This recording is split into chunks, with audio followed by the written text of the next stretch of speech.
Olá pessoal, eu sou Patrick Catapano, seja muito bem-vindo a mais este vídeo. Hoje nós vamos fazer uma colomba e eu estou me inspirando para fazer essa colomba em um profissional que eu sigo há muito tempo e que me inspira muito. É o Pier Giorgio Giorilli. É um profissional italiano, um padeiro italiano de muitos anos já. Meu primeiro livro dele foi Panificando, ok? De Pier Giorgio Giorilli e Elena Lipetskaya. Esses livros desse profissional vocês só vão achar em livrarias italianas ou provavelmente dos Estados Unidos, ok?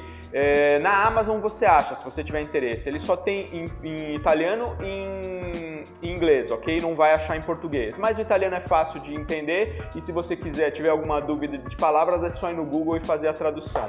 Hoje eu vou fazer essa colomba de fermentação biológica desse livro aqui, La Lievitazione Lenta, que é o último que eu comprei com o livro dele, né? O último livro que eu comprei dele, muito interessante, já fiz alguns testes muito bom, então pela primeira vez eu vou fazer a colomba junto com você hoje. Dia 20 agora de abril, se tudo der certo, eu vou estar fazendo um curso com ele também e vou compartilhar com você. Então essa colomba aqui, ela é de fermentação biológica, ou seja, a gente vai usar aquele fermento industrial comum, tá? Para facilitar, inclusive, para quem está começando, porque fermentação natural é um pouco mais complicado. Ela prevê 4 passos, são 4 massas com intervalos de 1 hora de fermentação. Então é um pouquinho longo, mas a gente vai se divertir bastante no processo.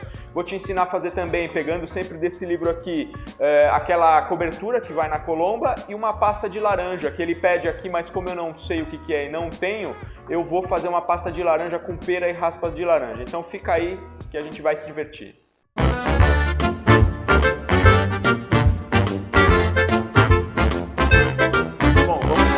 Massa. Como esse livro é italiano, ele prevê que eu use farinhas italianas até para conseguir um bom resultado. Se você não tiver acesso às farinhas italianas, eu vou te explicar como dar uma melhorada.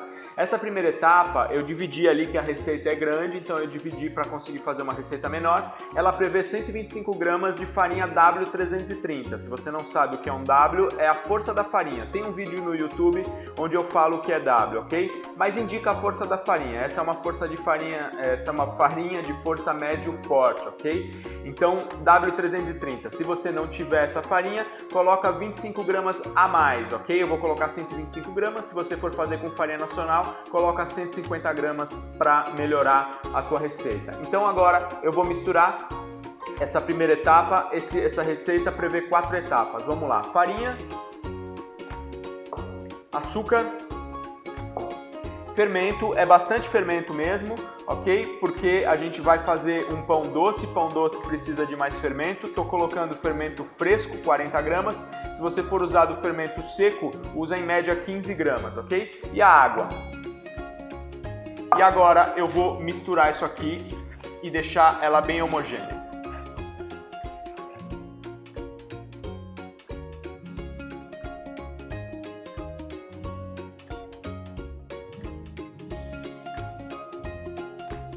Então, 30 minutos depois, a massa dobrou de volume. Agora eu vou passar para a masseira porque vai ficar mais fácil de trabalhar. Esse tipo de produto fazer na mão é um pouco mais complicado. Se você não tiver uma masseira, uma batedeira planetária com o gancho já ajuda bem. Olha aqui a massa, que coisa linda. Esse é o pré-impasto que a gente chama, né? Basicamente uma esponja, ok? Ela fica bem molinha mesmo. Agora eu vou pegar isso e vou colocar na masseira.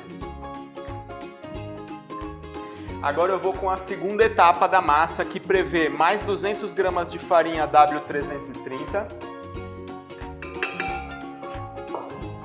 mais 65 gramas de açúcar, 90 gramas de água e 65 gramas de manteiga. Tudo de uma vez, pode virar e colocar para bater. Se a tua batedeira tiver 2 velocidades, ou 3, você pode ir para a segunda velocidade para agilizar o processo.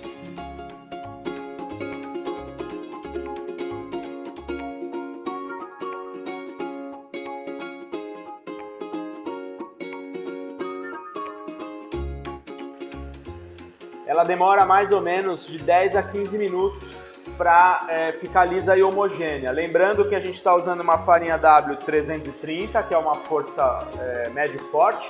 Se você não tiver essa farinha, você tem que aumentar 20% da farinha, da quantidade que eu coloquei. Por exemplo, aqui eu coloquei 200 gramas. Se você estiver trabalhando com uma farinha nacional, você usa 240 gramas, ok? E aí ela vai bater de 10 a 15 minutos até ficar lisa e homogênea, ou seja, desenvolver o glúten. Dá uma olhada no que vai acontecer agora.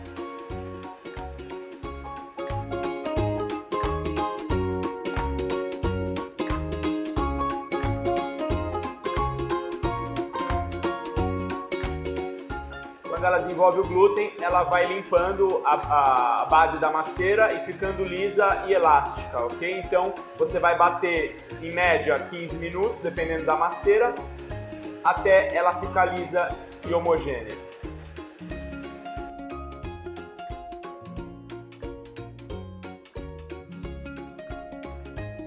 Quando ela chegar nessa textura de glúten desenvolvido, ou seja, olha aqui, ó, ok? A gente tem essa malha de véu aqui, essa é a textura que ela tem que chegar. Por isso é importante utilizar uma farinha forte ou 20% a mais de farinha. Agora a gente vai deixar ela fermentando aqui na maceira mesmo, em uma temperatura média de 27 graus. Se tiver muito quente aí, procura ou tirar daqui e levar para uma câmara de fermentação, ou de repente ligar um ar-condicionado. É importante que ela fique em média 25 a 27 graus por 50 minutos agora nessa segunda etapa.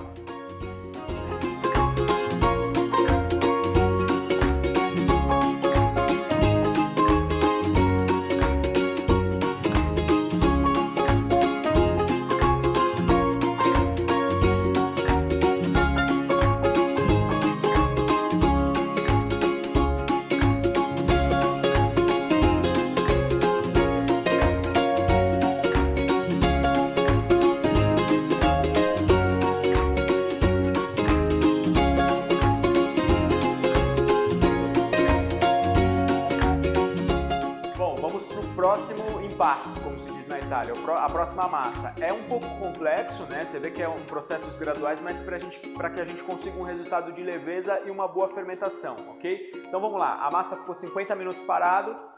Olha que coisa mais linda, ela fermentou bem, tá parecendo um creme delicioso. Agora a gente vai para a próxima etapa. Nessa próxima etapa a gente vai mudar de farinha, a gente vai para uma farinha chamada Manitoba, que é uma farinha super forte. Se você não tiver essa Manitoba, você vai aumentar sempre os 20%. É uma farinha muito forte. Estou usando 250 gramas de Manitoba. Se você não tiver 250 gramas de Manitoba, você vai colocar 300 gramas de farinha normal. Essa é uma adaptação que eu estou fazendo. O ideal seria, para conseguir um bom resultado, seria colocar as farinhas certas, ok? Eu aumento a quantidade de farinha nacional exatamente para aguentar a quantidade de líquidos que eu vou colocar. Bom, coloquei a farinha, vou colocar 100 gramas de água e vou colocar para bater. Coloco para bater um pouquinho, aí na sequência eu já vou deixar separado 65 gramas de manteiga e 35 gramas de gema, que deu 2 gemas, ok? 65 de manteiga e 2 gemas. Coloquei a farinha e a água, agora eu vou colocar as gemas. Vou aumentar de novo a velocidade até a última velocidade que você tiver, velocidade rápida. E vou deixar absorver essa gema para depois colocar a manteiga.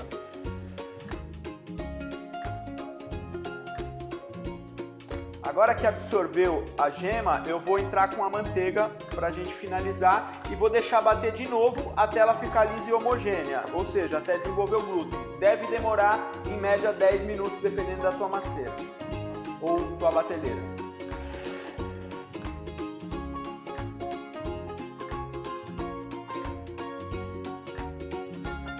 Bom, eu falei em média 10 minutos, só que ficou menos tempo. Como eu disse, essa é a primeira vez que eu estou fazendo essa receita, então eu estou seguindo aqui as instruções. Ficou menos tempo, ficou aí uns 4 minutinhos batendo. Eu percebo que ela já chegou no ponto que ela está lisa e homogênea e ela está fazendo barulho de explosão de bolhas. Ok? Ela fica plec, plec, plec, plec, explodindo bolhas. Então já está lisa e homogênea, já absorveu bem a gema, já absorveu bem a manteiga e está com o véu aqui, ó, tá vendo? Ó? Bem elástico. ok? Ó, tá bem, deixa eu puxar de novo aqui para você perceber. Tem um véu aqui legal, aqui eu tô de mau jeito para puxar, mas ó, tem um véu legal. Agora, ela vai ficar 1 hora fermentando de novo a uma temperatura de 25 a 27 graus. Eu vou deixar aqui na maceira mesmo, porque o ambiente da minha casa tá bem tranquilo, tá uma média de 25 graus. Se você tiver numa localidade muito quente, tira da maceira, põe numa caixa e leva para uma sala com ar-condicionado a 25 graus em média. Se não, deixa na maceira mesmo, daqui 1 hora a gente finaliza, aí daqui 1 hora é a última etapa. Enquanto a massa está fermentando, eu vou fazer uma pasta de manteiga, que seria um creme de manteiga, que ele pede e explica como fazer. 300 gramas de manteiga apomada, ou seja, fora da geladeira, mais molinha, e 150 gramas de açúcar de confeiteiro, ok? Então vamos lá.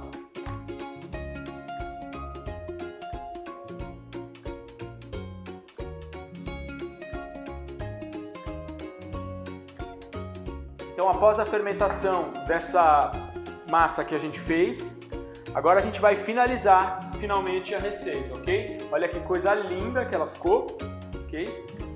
Agora eu vou finalizar a receita com 500 gramas de farinha Manitoba. Lembrando que se você não tiver, se você não tiver farinha Manitoba, estiver usando farinha nacional, você tem que aumentar em 20% a farinha, então coloca 600. Mas eu estou usando 500 gramas de Manitoba.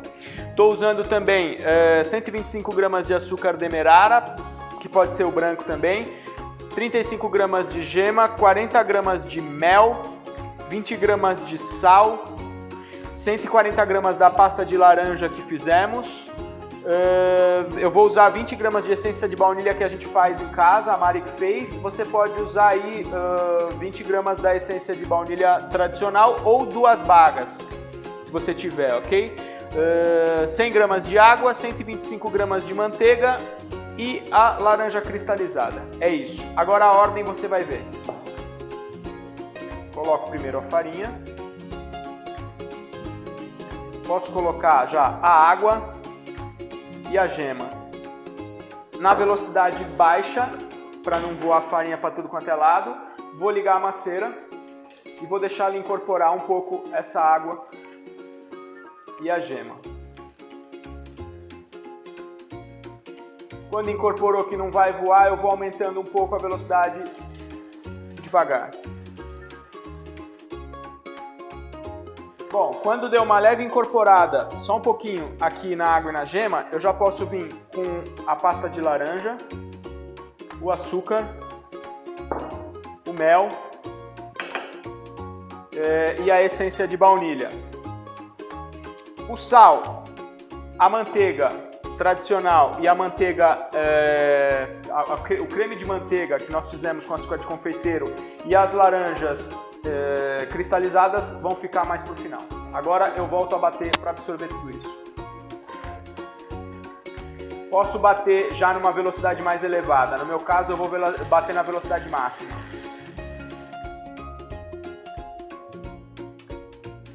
Eu vou bater até desenvolver o glúten para depois entrar com a manteiga, o sal e a manteiga, o creme de manteiga com açúcar de confeiteiro.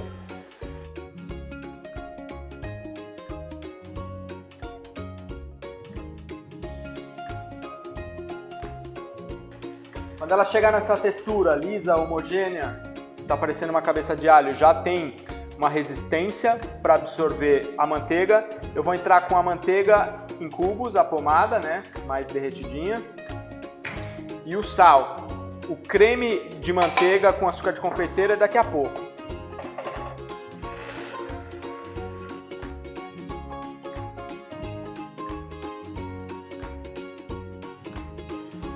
Quando absorver a manteiga, você vai vir com o creme de manteiga e açúcar de confeiteiro. Lembrando que se você tiver batedeira e puder bater um pouco mais o creme é melhor. Eu estou sem batedeira em casa, bater na mão é um pouco mais complicado.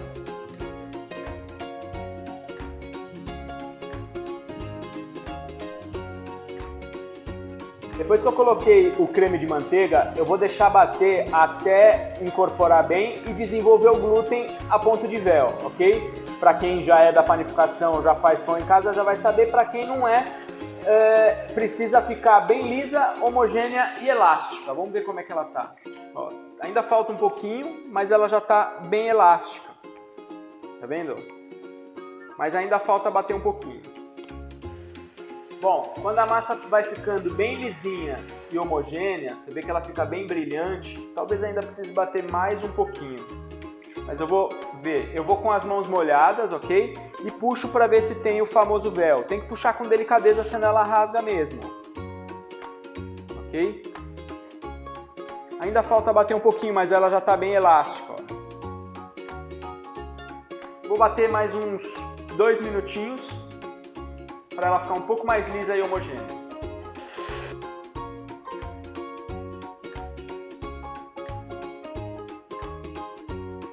Bom, é isso, panificação é prática. Aqui no olho eu sei que ela já está pronta porque ela está brilhosa, tá vendo? Lisa, homogênea e bem brilhosa. E tem o chamado ponto de véu, ó. Eu consigo puxar aqui com facilidade, ok? Agora, chegou nesse ponto, eu vou colocar a laranja cristalizada. Essa receita pede só laranja cristalizada. Se você quiser misturar chocolate, alguma outra coisa, aí é por tua conta. Nesse caso aqui eu estou usando 400 gramas de laranja cristalizada, vou deixar bater só para misturar.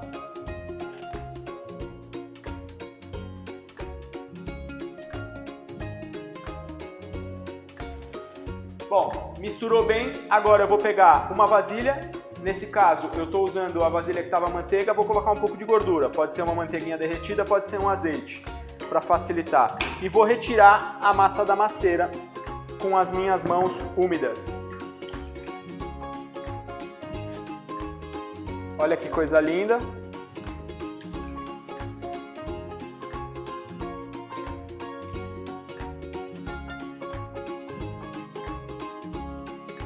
Ela tem que estar bem resistente mesmo, tá? Por isso que é importante se você conseguir usar uma farinha Manitoba. Na verdade, conseguir usar as duas farinhas, né? A W330 e a Manitoba, respeitando os pedidos do padeiro.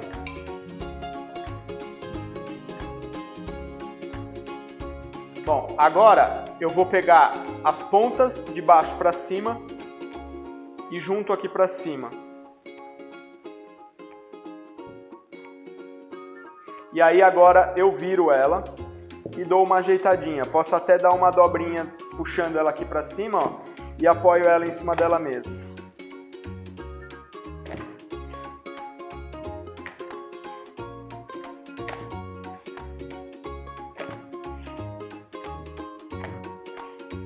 Ok, agora eu vou cobrir e ela vai fermentar por 30 minutos. Terminamos a massa, colocamos para fermentar a primeira fermentação por 30 minutos. Agora eu vou cortar em pedacinhos de 525 gramas mais ou menos, de 500 a 525, para depois colocar na forma. Primeiro eu vou cortar as bolinhas e vai fermentar mais 40 minutos. Então vamos lá.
pessoal, eu havia cortado 6 bolinhas de 525 mais ou menos, só que eu só tinha 5 forminhas de meio quilo. Então aí eu fiz 5 grandes e acabei fazendo 2 pequenas de 250, ok? Agora, segundo o livro, ela tem que fermentar por mais 4 horas. Eu vou observar, a hora que dobrar de volume, eu vou colocar a cobertura que a gente vai fazer agora e depois vai pro forno. Agora eu vou fazer aquela cobertura crocante que vai em cima da colomba. Estou seguindo uma das receitas que tem ali no livro, que eu achei a mais simples, que vai clara de ovos, amido de milho ou fécula de batata, açúcar e amêndoas. Então vamos lá.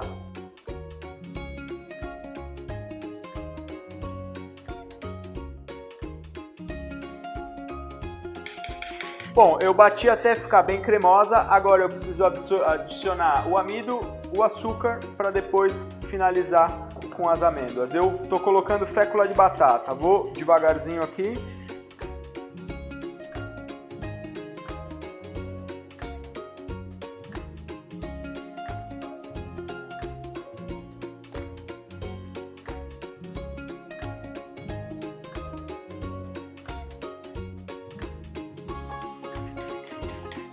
Então, coloquei o amido, coloquei o açúcar, ela ganha uma consistência bem interessante.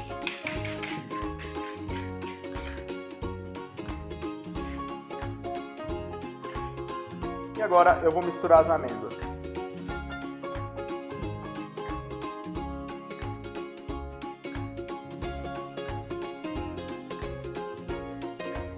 Ela vai para a geladeira agora para descansar um pouco, enquanto as colombas fermentam.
Importante, quem não tem esse espeto exato aqui que eu usei, esse é específico para deixar panetone e pandoro e esses fermentados esfriando, ok? Quem não tem isso pode usar um espeto de churrasco desse tipo mesmo, que eu já usei lá na Bahia, dá super certo, ou 2 espetinhos de churrasco, aquele de madeira, ok? Espeta, só vai ter que ter agilidade, porque com ele quente é um pouco complicado de furar. Ah, uma coisa importante, quem não conseguir, quem achar que é muito difícil espetar e virar, se quiser deixar 10 minutos a mais no forno, ele seca um pouco mais e ele não murcha, só que você vai ter um produto mais seco. Essa é uma possibilidade para quem tem medo de fazer todo esse processo. A questão de você furar e pôr de ponta cabeça é porque para ele ficar molhadinho, você tira no ponto justo, aí você põe de ponta cabeça para ele não murchar. Se você tiver medo de fazer isso, deixa 10 minutos a mais no forno, isso vai fazer com que ele desidrate mais e não murche, mas o ideal é deixar esfriando de ponta cabeça.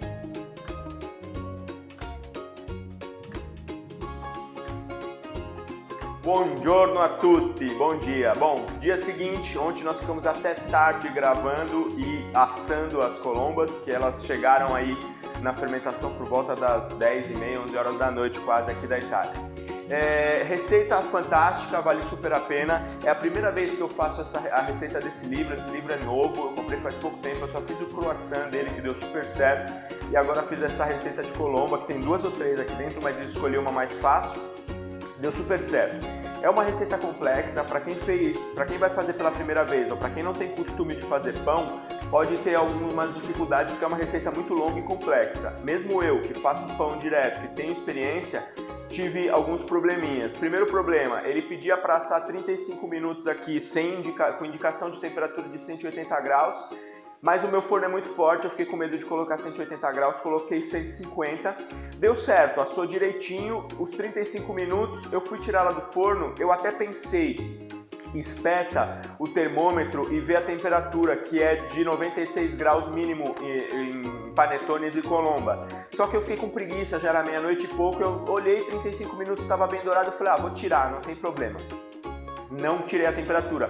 Quando eu espetei, que a gente precisa usar um espeto desse, você viu, né, no vídeo, para espetar e virar, quando eu espetei e virei, elas cederam, caíram, ok? Porque ela ainda estava crua. Aí o que eu fiz? Eu tinha mais, ainda bem, enfornei o restante, deixei 45 minutos a 150 graus, porque meu forno é muito forte, eu tenho medo de queimar as coisas nele. Deixei 45 minutos, tirei, espetei, chegou no mínimo a 96 graus, até passou um pouco, ok, aí eu fiquei mais tranquilo. Aí eu espetei e virei. Outra coisa importante, essa cobertura eu coloquei demais, você viu no vídeo que eu coloquei exagerado, tem que colocar menos, porque senão na hora que você vira ela começa a cair. Então só um pouquinho para dar uma crocância em cima já fica bom. Eu coloquei sem o bico de confeiteiro porque eu coloquei lâminas de amêndoa e não ia passar, mas se você fizer uma massa um pouco mais líquida, de repente no sentido sem os pedaços de amêndoa, passa no bico, aí você põe menos. Ou faz que nem eu fiz, corta o plástico e só coloca menos para quando você virar não cair, porque ela fica pesada e ela começa a cair, ok? Mas no geral, olha que espetáculo, olha que bebezinho lindo, vale super a pena, ok? Esse foi o de 250 gramas. A massa é espetacular, eu nunca comi uma colomba tão gostosa, vale super a pena, mas só relembrando que é um livro profissional, então é um pouco complexo para quem vai fazer pela primeira vez e para quem não for usar farinha Manitoba, lembrando sempre de aumentar pelo menos 20% na quantidade da farinha, porque senão vai ter problemas. O ideal seria usar a farinha W330 e a farinha Manitoba para conseguir resultado, ok? Então agora vamos cortar, vamos ver essa belezura, que ficou uma delícia, eu já comi uma de café da manhã, já tá até aqui, ó, cortada, mas eu vou cortar uma nova para te mostrar no meio. A massa desmancha na boca, é algo incrível. Então vamos cortar uma.